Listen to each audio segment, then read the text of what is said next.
Good evening, Rabbi. How are you? Baruch Hashem. How are you? Baruch Hashem. Avi, אתה פה? כן, אני איתך תמיד, הרב. Okay, excellent.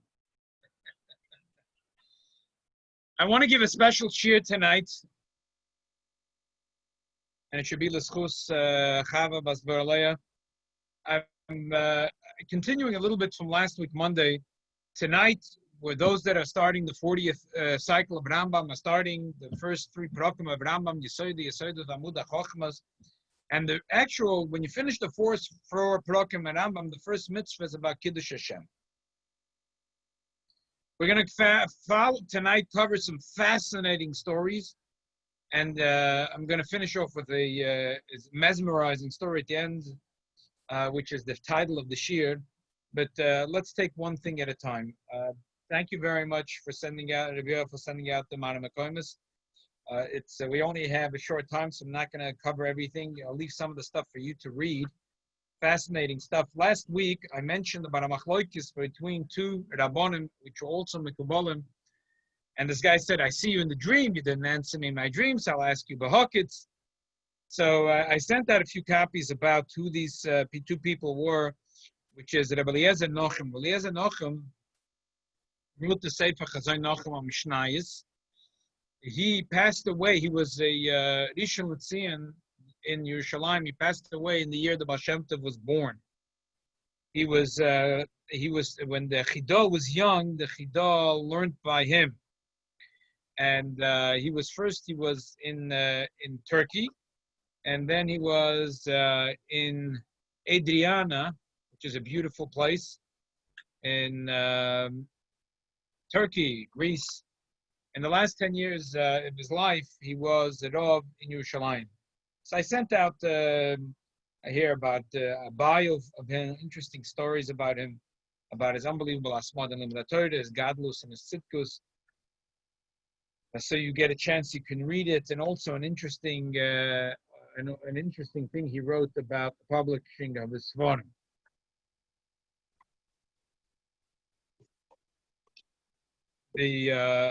On the other side, he asked this question to the father of the Chidah, who was also dying in his Bezdin.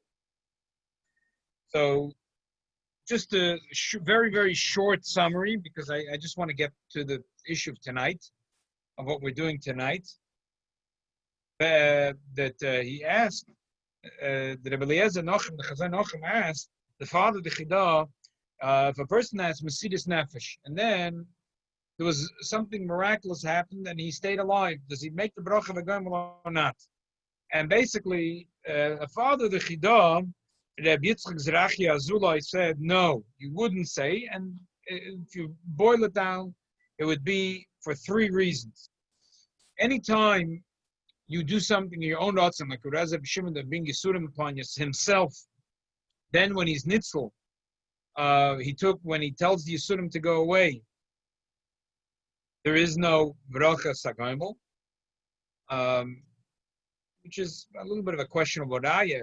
Rabbi Eliezer ben Shimon also sent him away, but the person has Kiddush Hashem, brings it upon himself, doesn't send it away perhaps. But anyway, that's the second point. Or at least in the case of Rabbi Eliezer ben Shimon, any case that a person brings it upon himself, not in the case of the Shema, any time a person brings it upon himself, so there's no agoimel. Number 2, if it's a Kiddush Hashem, so it's a Rosh Hashem is Borat, so it's a Rosh Hashem is Borat, there's no agoimel. Number 3, and anyway, if a person has Kiddush Hashem, you would rather have gone up to heaven. If it turns out that he didn't go up to heaven, so that's terrible. So he wasn't Mekayim the mitzvah, so why should he make a goimel? That's a terrible thing. And Rabbi Eliezer Nochem argued. He said, no, not true. You would make a goimel. And Rabbi Eliezer Nochem is a little bit kitzer in his words. This is where we left off last week on a Monday night. So I'd like to continue and perhaps give, based on a beautiful sikha from the Rebbe in the mitzvah of Kiddush Hashem, which, as I said, the Rambam starts Perek Hey in Hilchos Yesod HaTorah about Kiddush Hashem, and we'll start with this beautiful sikha. So let's start with the Rambam and with the Chumash, the Torah's Kohanim. So if you look in the sources, there's the Parshas Emor. I have a copy here in the Chav Beis, Pasuk Lamed Beis. It says, "V'leisachalu Hashem kodshim v'nikdash Yisrael b'nei Yisrael ani Hashem mikadishchem." Which from this pasuk we learn the mitzvah of Kiddush Hashem. Rashi says, "Shumoi seratz ma'yimser al menas lomus." When a person he goes a Kiddush Hashem, it should be al menas lomus. Shekol ha'moi seratz al menas haneis eino yisnei neis. A person that gives himself over because he wants a miracle, there will be no miracle. Hanani Shalom Azariah did not give themselves over on the condition there will be a miracle. Shenemar, as it says in Daniel, "Vehein lo yedir leheveloch malka matze v'loy matzel yedir leheveloch." We don't care if he saves us. He doesn't save us. We want you to know that we're going to stand al Kiddush Hashem. That's what Rashi says. This really comes from the Torah Kohanim. The Torah Kohanim says, "Nikdashti" means Mesoires Atzmacha, V'Kadosh Mi, Yochel Bichid Tamalav, V'Toich V'nei Yisrael Amarubim, when there has to be a minyan, and to have the optimum level of Kiddush Hashem. A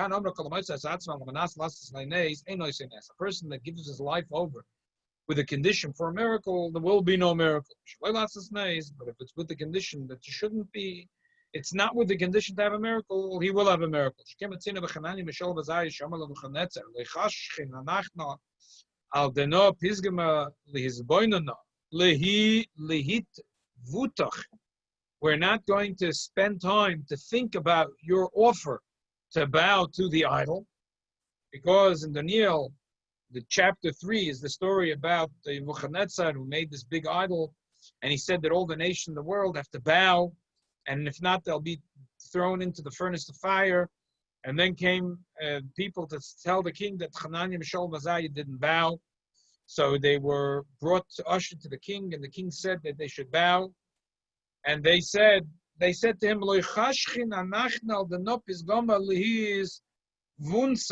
not going to think about it. It's out of the question. And then they continued,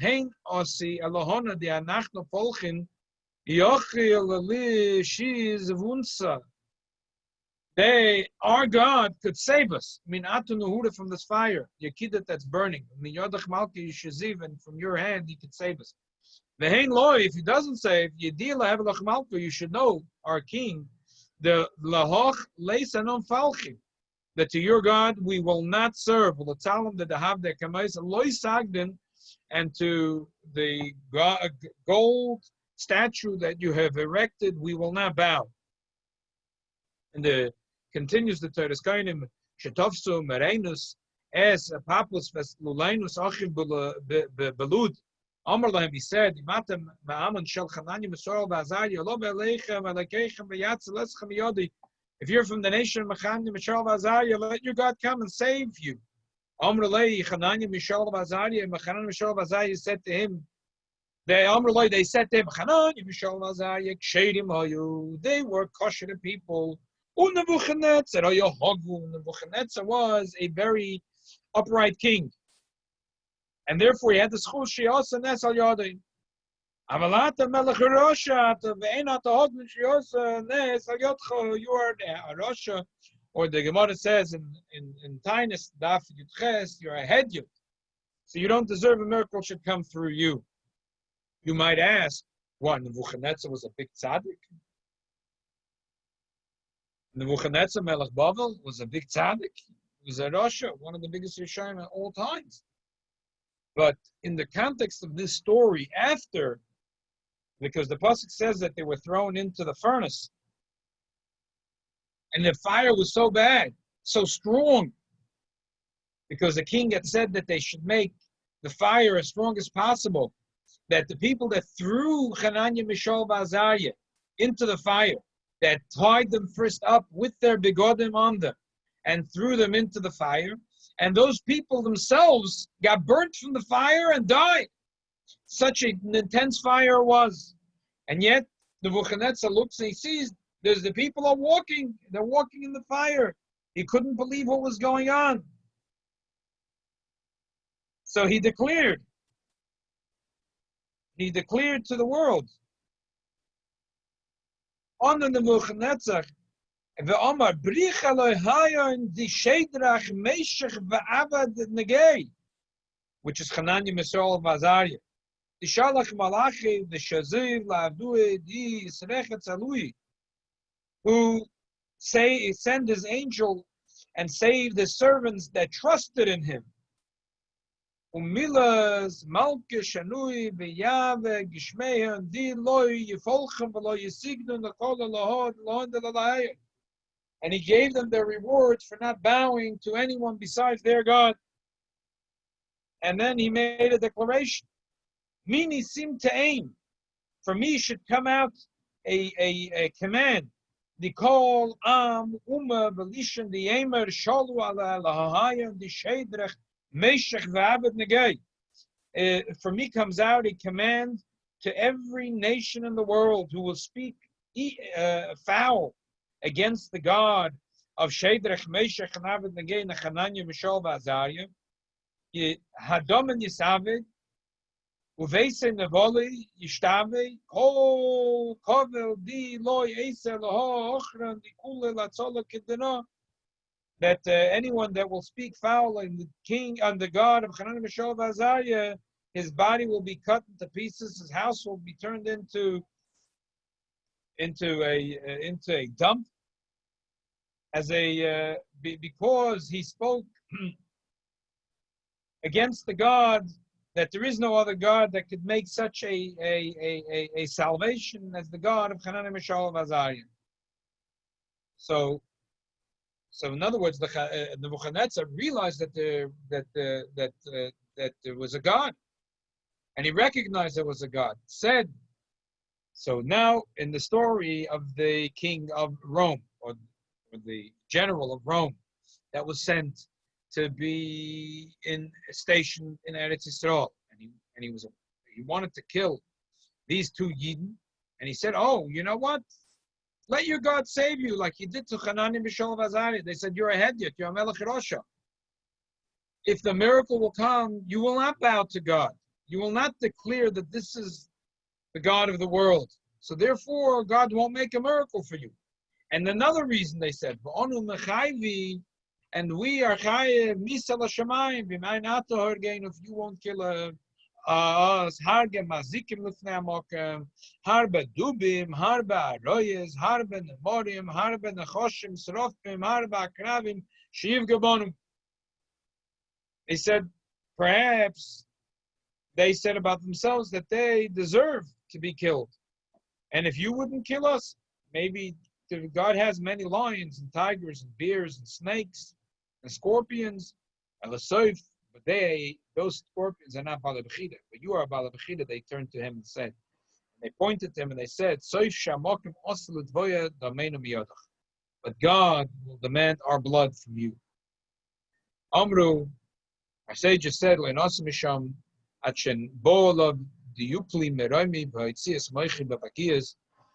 that there was something in Rome and they decided he fell out of favor. And they came shluchim from Rome, and they knocked his skull open and pulled his brain out. They killed him. And this was an unbelievable Kiddush Hashem. The Gemara says in Tainus that day was made as a Yom Tov. It seems to be a thing in Chazal. Did he kill them and then it happened, or it happened before he managed to kill them? We'll get to that in a moment. Okay, so this is the Todas Kohen. This is the Todas Kohanim. Now let's get to the Rambam. The Rambam, as we said tonight, those are learning, starting the 40th cycle, is learning the Rambam,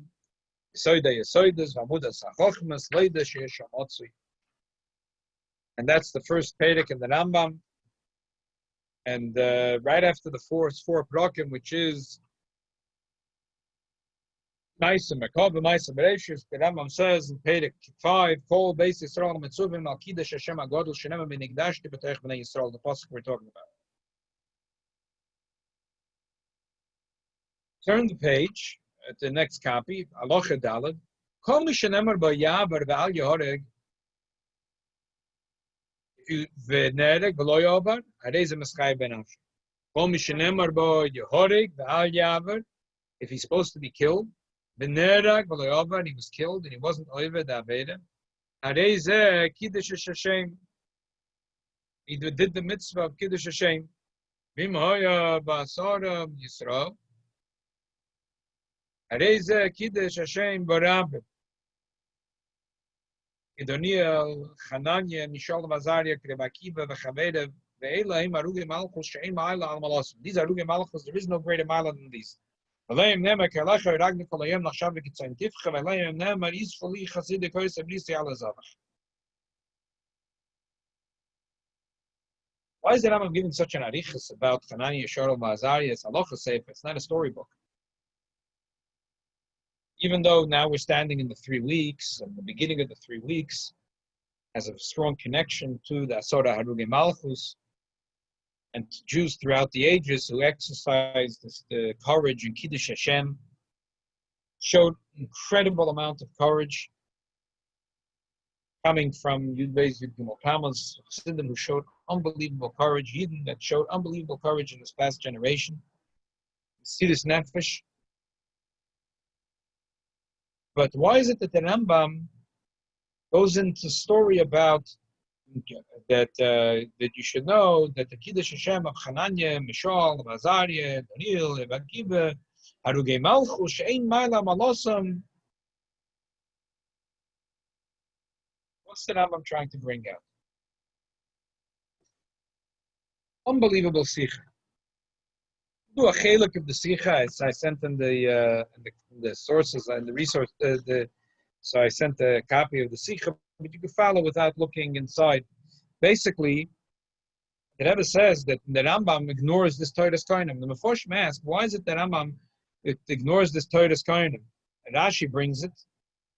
Torah's Kohanim says that kol ha-moiser atzmo al-manas lasas loines ein loisin loines v'shaloi lasas loines oisines, that a person that goes in Mesidus Nefesh with a condition for a miracle, there will be no miracle.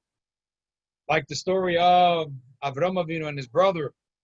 His brother said, I'll see what happens to my brother.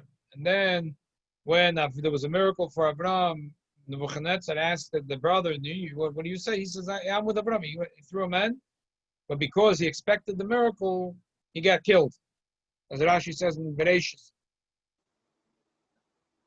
But why the unfortunate is, how come the Rambam doesn't bring it? How come the Rambam doesn't bring it? The other minor mitzvahs, the Torah brings it. I'm sorry, the Torah doesn't bring it, but the Smag brings it. Mitzvah say, hey. The Smag brings it. He says, Al Yim Sirad Matzmoi, Al Menashe Slanes, Kamoy Siratzmoi, Yechulu. The Akichuva brings it. Many Sfarim named the Bahag. Why is the Rambam ignored? The Torah also ignores it. Rabbi, is there a reward? One second. I can't hear you. One second.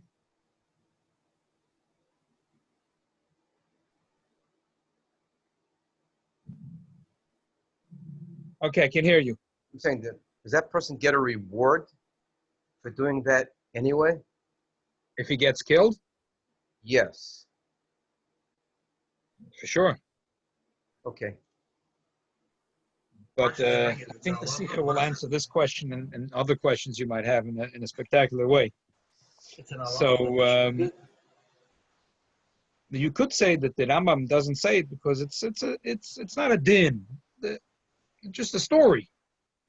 But Rashi thinks it's a din. Rashi says a din. He says Rashi doesn't think it's a story. He thinks it's a din. He thinks it's pshuta shamikra. So it seems like there is a fundamental machlokes in Rashi and Rambam about what is the mitzvah of Kiddush Hashem. If a person is moiser atzma al Kiddush Hashem and then there is a miracle, something miraculous happens and he's saved. So the question is, what happens at that point? What happens at that point? This miraculous saving of the Yid, is that a chelik of the mitzvah, or that's no shaykhs to the mitzvah? Rashi holds, the Torah's Kohanim says that mikan amru kol hamoser atzma al manas lasas loines ein neis loines v'shelo lasas nes ois loines. If you think about it, it's like a little bit of a funny thing. A person that goes al Kiddush Hashem with the condition that he'll have a miracle. It means he's not going al Kiddush Hashem. It means he wants to live. So that's not Kiddush. But that's not the pshat. The pshat in the Kurdish Kingdom is like this. The ultimate in the Kiddush Hashem is when there's a miracle that happens and the Yid is saved. When the Yid is saved, this is an unbelievable Kiddush Hashem. Chas v'shalom, if he dies, that's not a Kiddush Hashem in a way. That's terrible. So a person will think that he'll do Kiddush Hashem with the intention that Abishah will save him. Say, no, that's the wrong thing. It's a catch-22. In order to create a Kiddush Hashem, a person has to do it with the desire of not having. It has to do it that he's giving himself over.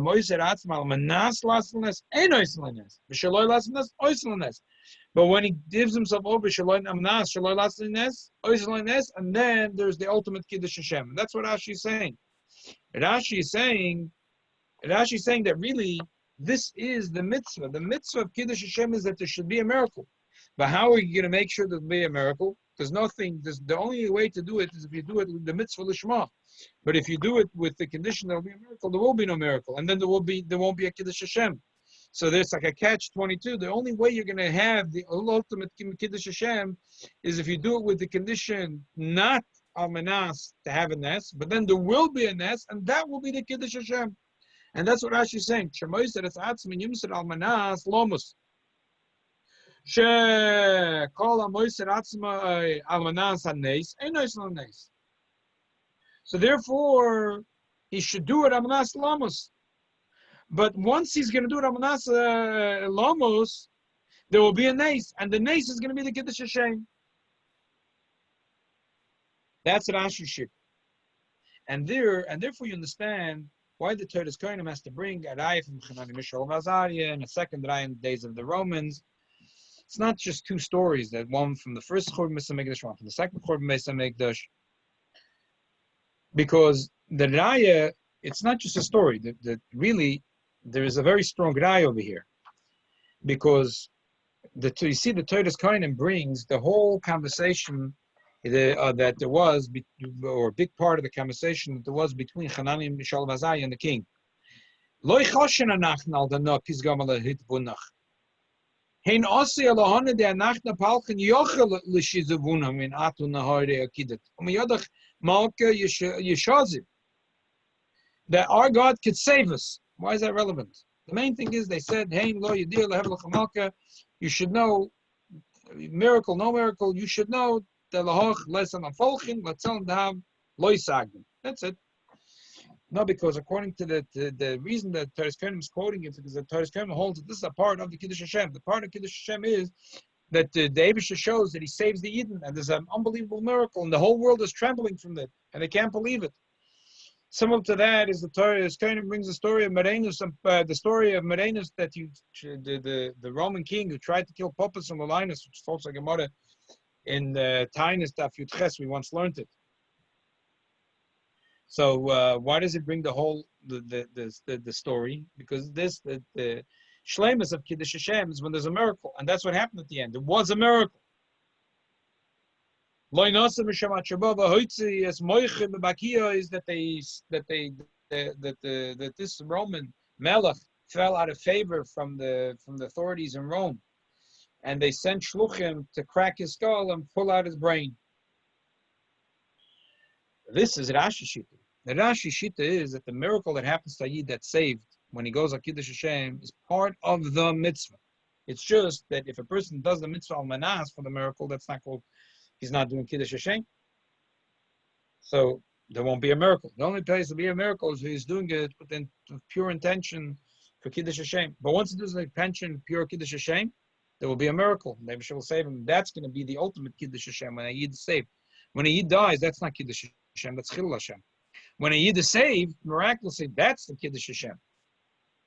But if a Yid goes al manas, that there's a nace, he's not being moiser nefesh, so he doesn't deserve to have that miracle. It's like, If a person goes because he wants his life to be saved, he's not being moist enough, he's not going to have a miracle. If he goes but he doesn't care to be saved, then he'll be a miracle and he'll be saved. But that's all a chiluk in Kiddush Hashem. If a Yid dies, that's a chilul Hashem. If a Yid is saved, that's a Kiddush Hashem. The Yid was saved. This is Rashi Shita. Rambam doesn't hold this way. First of all, the Rambam doesn't say for halachas. If he's saved, that's a schar mitzvah. It's not a chiluk of the mitzvah. The geder al pi halacha, the mitzvah is not what the Eibush does, what the Yid does. The geder of Torah mitzvah is what the Yid has to do. For example, look on page 123 here in the copies. Sefer HaMitzvah, second column. Inyan zoysa mitzvah sheranachna mitzvah lefarsim amuna zoysa mitzvah b'olam v'shalon nefacher behezik. Shu mazik v'av b'shabalene machriach l'maksh memenu lechapoiseinu shaloi nishma elav. Aval nimser atzmeinu l'nisav v'loi nateu l'achshav שכפרנו, אף על פי שליבנו מאמינים בו, יסעלה. וזוהי מיצוס קידוש השם המצווים בו, בייס ישראל בכלולם, רצה להם התרנו עצמנו לומס ביד האנס בעבור אבוסי יסעלה, ואמונה באחדוסי, כמו שעושה חנניה, משול ועזריה. Which is Sefer HaMitzvahs is what we're going to be learning tonight, tomorrow, and those that are not learning Sefer, this is what we're learning Sefer HaMitzvahs. Rabbi. Yeah. I'm just wondering, how does it become a Chalul Hashem if only the person knows why he's doing it? Nobody else around knows why, so how does it become a Chalul Hashem? No. Let me explain what I said. First of all, the Rebbe doesn't say it. I'm just dramatizing it. But what I'm saying is, if a person goes almanas to live, so he's not going. That's not called Kiddush Hashem. He's not. I'm sorry. That's not called Mesirus Nefesh. Mesirus Nefesh is not that he's walking in order to show a miracle. That's not called Mesirus Nefesh. What's that? He's tied with a harness and he's gonna do bungee jumping. But that's not called Mesirus Nefesh. He knows he's not gonna hit the bottom. He's not gonna get hurt. It's gonna be a miracle.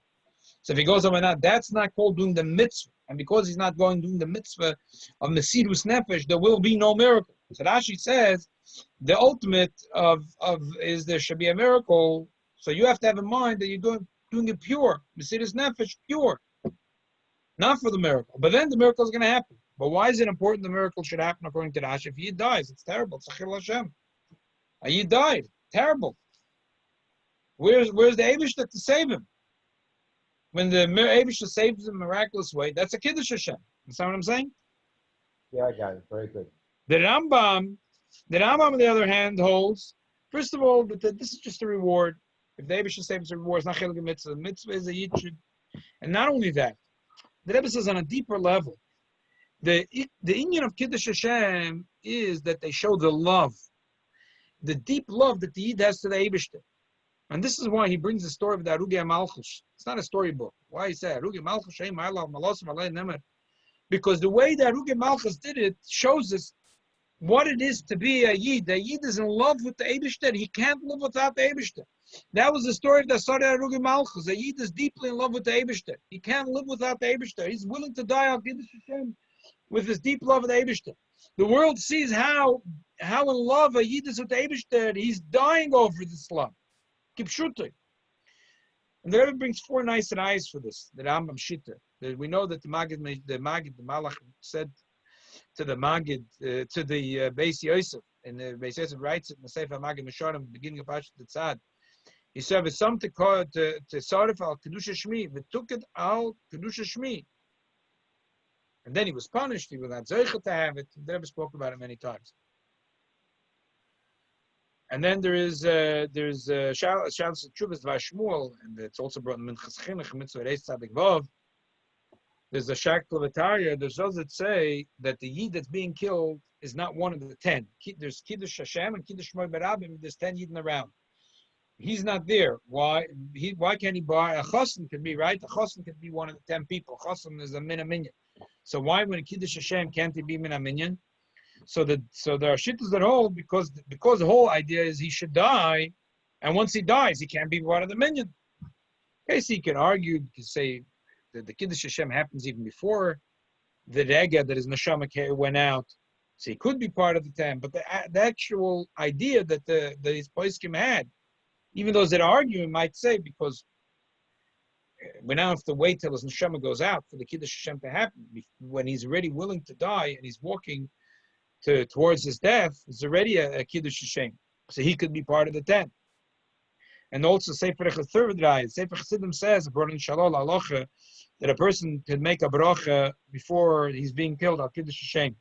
And he shouldn't be scared that maybe, they say the joke, a person that they wanted to kill him, al Kiddush Hashem, and he made the bracha. And then there was, the guy decided not to shoot and said, oh, no, no. So the Sefer Chassidim says you don't have to say oh no. It doesn't matter because the otim yasna kuch baruch and that's not so like I mitzvah mikdash. You can take it for shamas go for ladige kiddush Hashem b'tech leIsrael. But the etzem minyan that he entertains his thought that he says maybe we shouldn't make a bracha because maybe he won't be killed. The answer is doesn't have to be killed. He's willing to be killed. So he can already make the bracha and it's not a bracha levatol. And the same thing, a fourth raya that it brings from the Zohar. The Zohar says that when they said, "Hein aseh lakona yochel l'shizavudna l'shizu vusna," that the Eibusha could save us, that was a chait. That was a chait. And Takim before Shemas, why is that a chait? But according to Ram's understanding, the word is not that can be saved. The word is that a person is willing to die al Kiddush Hashem because he loves the Eibusha so much.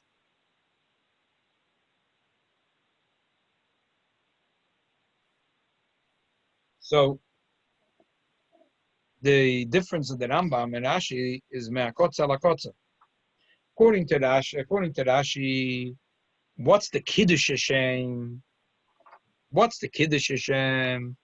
The fact that the Eibishter miraculously saves them. According to the Rambam, what's the Kiddush Hashem? That the Yid is willing to die with his unbelievable love for the Eibishter. That's why he brings example of the Asora Aruge Malchus. And in general, the Aruge Malchus. We'll stop with the Sikha at this point and just return to the subject that we spoke about, which is the Machlokes of the Chazon Ochum and the father of the Chidah.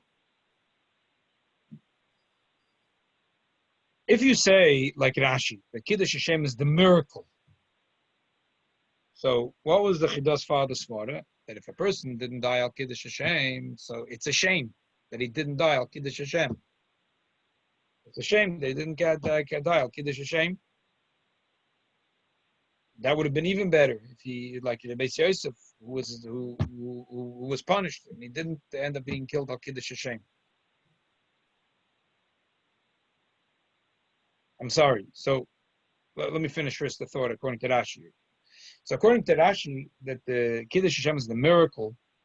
So obviously, the Chazon Nachum is right.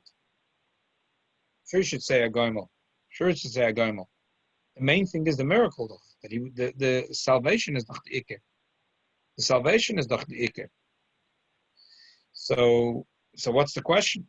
Zicher should make a goimel if he was saved. I think, and if you say like the Rambam, the ticket is there was willingness to die. So then you can entertain the Chidah's father thought that if he had died, it would have been even better. If he would have died, it would have been even better. You can entertain the thought of the father of the Chidah. So again, what I want to say is that the Machlokes of the Chidah's father, the Chazon Ochum, would be totally in the Machlokes of the Rambam and Rashi. If you hold like Rashi, that the main thing of Kiddush Hashem is that there is a miracle, something unbelievably miraculous happens, and there's a Yeshua. So then, versteht sich the Chazon Ochum is right that he should say a goimel, because why shouldn't he say a goimel? Verkehrt, nach gewaltig. He should thank the Eibishter that through him there was a Kiddush Hashem. He should make 10 times the bracha goimel. Although, okay, you don't make more than once. Make the bracha goimel. But according to the Rambam, that the Iker is the willingness to die. So then maybe you say you shouldn't say goimel. He wasn't zoich. But you could still argue and say the Iker is not the dying. The Iker is that he was willing to die. And that's the ikr. Just like the Sefer Chassidim says, he could say the bracha. And it's not a bracha levatol if a miracle happens and he lives, because he showed his love to the Eibusher, was willing to die. And you see Lepa Mamish that the Frierdiker Rebbe Taka did make the bracha of Hagoyim.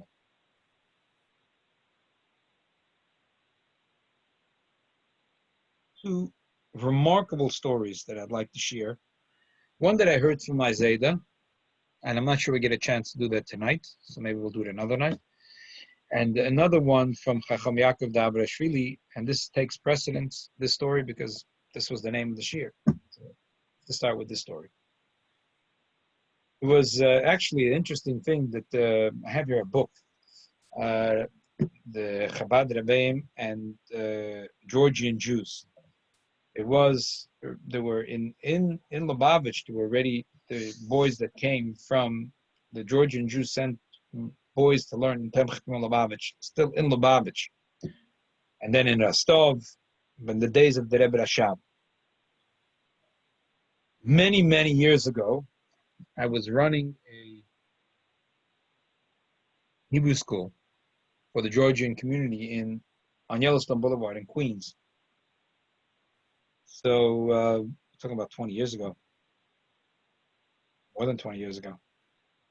There was once a Sunday, so we had I think we had 60 kids, we had 4 or 5 classes.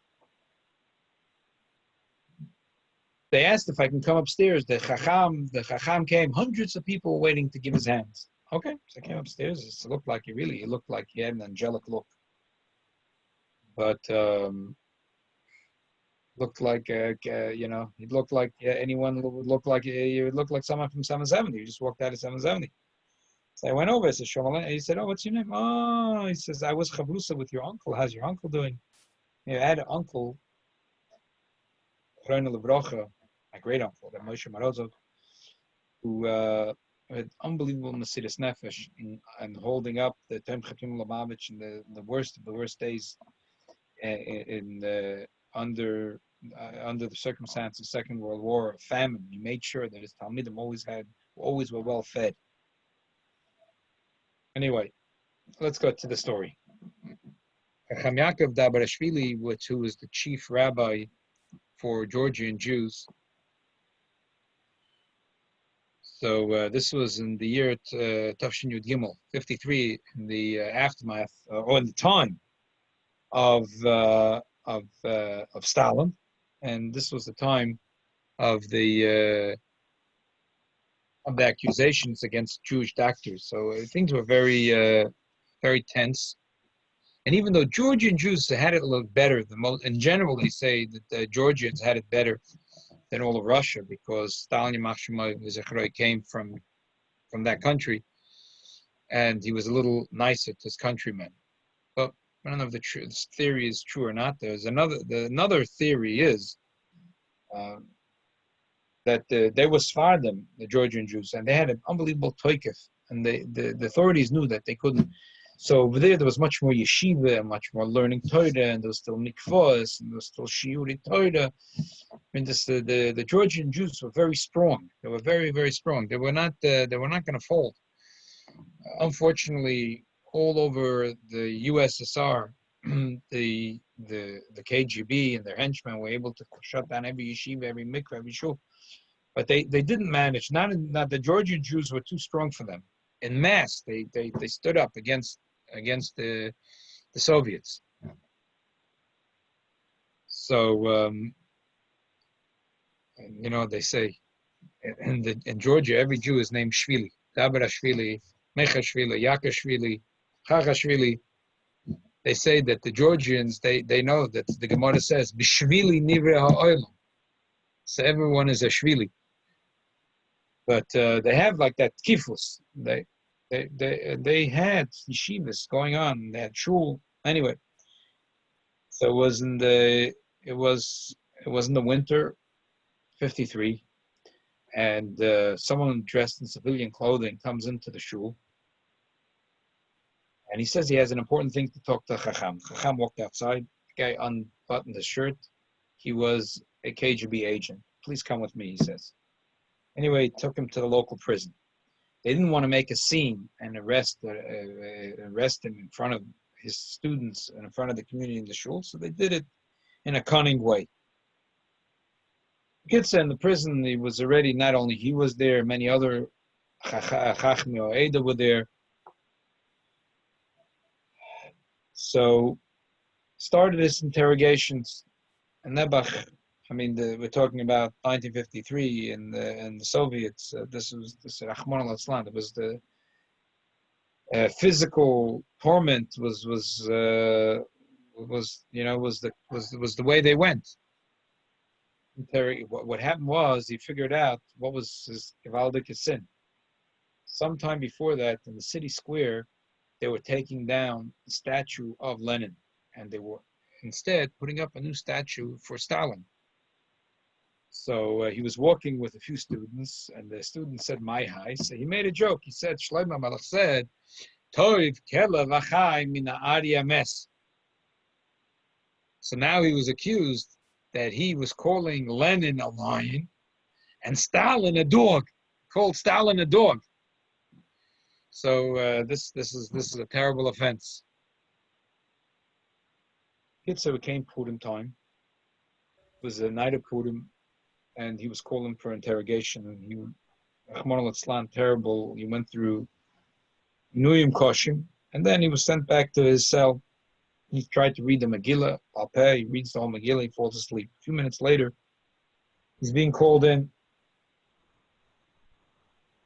Thinks it's another interrogation. And he comes to a room, and there was several officials sitting there, and they had a stack of paper with accusations against him. And they asked him to come over. They're going to read the accusations. He was sitting in a very cold cell, and they were sitting next to a fireplace that was giving out a tremendous amount of heat and warmth. And that, that contrast from the cold and the hot, he fainted as soon as he came to the table. So they called the doctor. It was a scene, and they revived him. They sat him down. So when he came back to himself, came back to his senses, he said he'd like to tell them a story. Would they allow him to say a story? Oh, yeah, sure. Tell a story. But many years ago, he said, in Madrid, it was a blood libel. They said that there was a Christian child that was missing, and it was definitely the rabbi who took the child and killed him, slaughtered him to use the blood for matzahs for Pesach. The Rav, many of the leaders of the community were taken into custody. They were tortured, he said, like I was tortured by my interrogator. He picks up his pants, and people were looking. It was so embarrassing to them. His pus was running, and he had his burns, cuts. And he kept his pants rolled up. He said, "Yeah, just like me." And the old Rav buckled under the unbelievable amount of pain, and he agreed to all accusations. Signed all documents, was brought in front of the king. The king said not only should they be killed, but with a cruel death. There will be barrels laid with nails all inside. They will all be put in, each one to another barrel, and they'll be rolled through the streets of Madrid. And that's how they'll die, as a public spectacle. They will all die. And the king is Ani Amaschil. He's going to be the first one to kick the first barrel down the hill. And that's what happened. The Yidden were all put into barrels, and the king was there at the ceremony. The first one was the Rav. He was put into the barrel was sealed, and the king was about to give it a kick with his foot down the hill. He froze. He couldn't move. Doctors were rushed to the scene. In the meantime, the people were taken out of the barrels. And there's nothing they could do to help the king. They told the king that perhaps has to do with your mitzvahs and ma'asim tovim now with the Jew. Well, he said they should do a new investigation. Obviously, when they did a true investigation, they found out that it was lo yidubim v'lo yar. It wasn't true. And the Rav and the entire community had the joy of salvation. And the king was healed. And he stopped. He finished telling the story.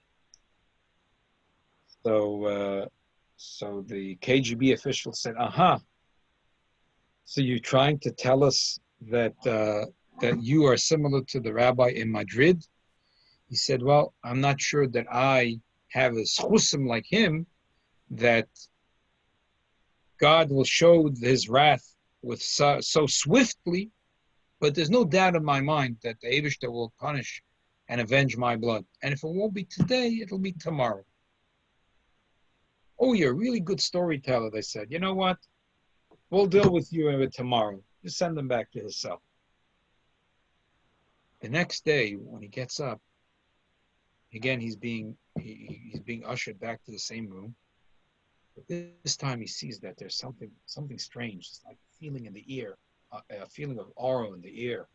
And there's fruits on the table. They ask him if he wouldn't mind to have a little bit of fruits from water. And he's wondering what's going on over here. Well,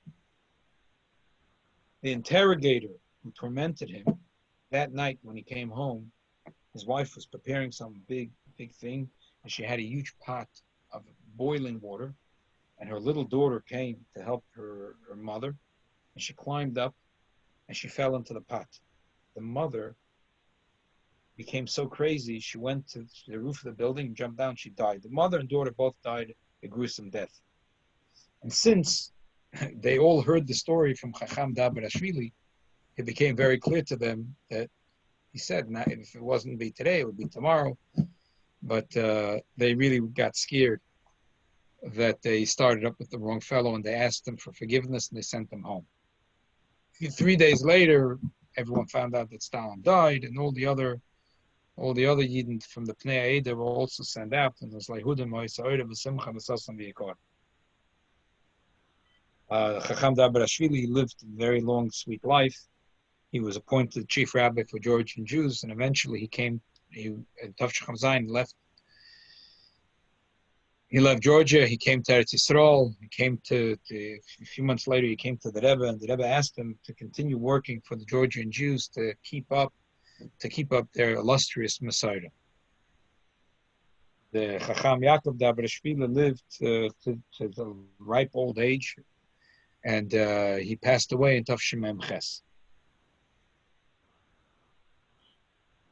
So according to Rashi, this is the ultimate of a Kiddush Hashem. The Rambam holds that the ultimate of a Kiddush Hashem is the willingness for a Jew to die. According to Rashi, the ultimate of a Kiddush Hashem is when the Yid is willing to give his life for the Eibishter, and the Eibishter makes a salvation that's miraculous, and the Yid is saved.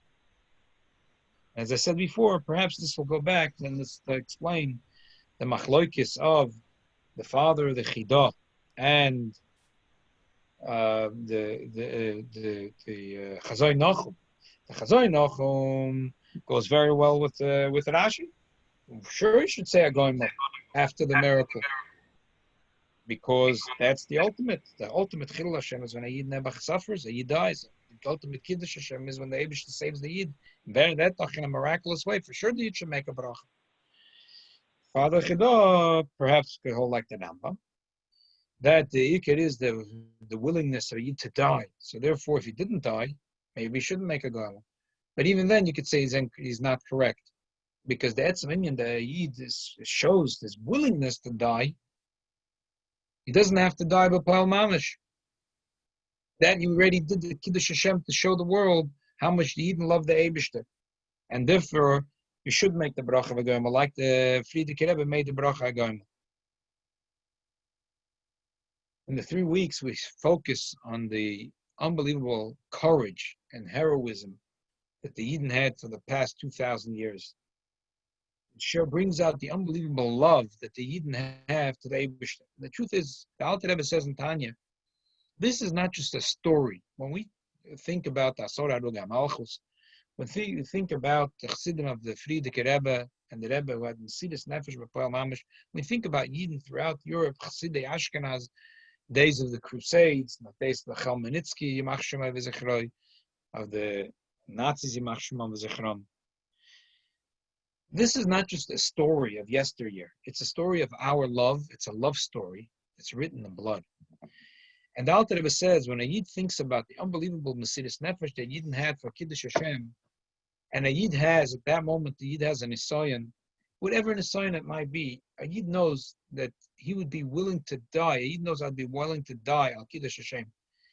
Whatever, however big the taiva is at this moment, it can't be as bad as the pain of death. So if I would be willing to die Al Kiddush Hashem, for sure I'd have the courage to withstand this Nisayan. And this koyach of Mesiras Nefesh gives us the koyach to stand strong to every Nisayan that we have. So really, when we think about the 3 weeks, the Bein HaMetzarim and the Mesiras Nefesh of Klal Yisrael in the past 2,000 years, that gives us an unbelievable power and courage to stand up to every Nisayan that comes to our way. Eibush zal helfen that in the schus of all this Mesiras Nefesh of 2,000 years that Yidden had, that we should finally have the ultimate Kiddush Hashem. When the ultimate Kiddush Hashem will be when Mashiach Tzidkenu will come, and the V'yikam Dam, Nikmas Dam Avadecha Shafuch, and with the binyan of the Beis HaMikdash Shlishi, that will be the ultimate Kiddush Hashem, because when the Beis HaMikdash is destroyed, that's the ultimate Chilul Hashem. And Eibush shall helfen that we should zoichet to have the ultimate Kiddush Hashem, and Bebias Mashiach Tzidkenu, and Bebinyan Beis HaMikdash Shlishi, take it from Yad Mamash. Amen. Amen. Amen. I had a question. Sure. In the test says Chayhem. Yeah. The rabbis learn dying on Kiddush Hashem. How do they deduce that? For all the other mitzvahs, not the ones that a person is obligated to die for. Chai B'hem is the other ones. You'll see later in the Pedekei in the Rambam. Chai B'hem is for the other mitzvahs. When a person is not obligated to have Kiddush Hashem, not obligated to die, then it's the mitzvah of Chai B'hem. Lo Sheyamos B'hem. Great story. Yeah, terrific story. You remind me another time. I have an unbelievable story that my grandfather told me about his father, Kiddush Hashem, which a miraculous, in a miraculous way he was saved. We'll leave it in mitzvah for another time. David shall help him, as I said, in the schus of all this Mesiras Nefesh, that should give us the courage to stand up for every Nisayan that we have in our life, and ultimately that we should already say Daloi Golus in the schus of our Ovis HaKadoshim, Bala Mesiras Nefesh, B'Klal Mamash, that we should already be zocheh, taken from Yad Gula Mitzvah Shlema. Amen. Amen. Amen. Thank you, Thank you, everyone, for Rabbi. joining us tonight. Thank you very much. Good night. Laila Tov. Good night, Laila Tov. Night. Thank you, Rabbi.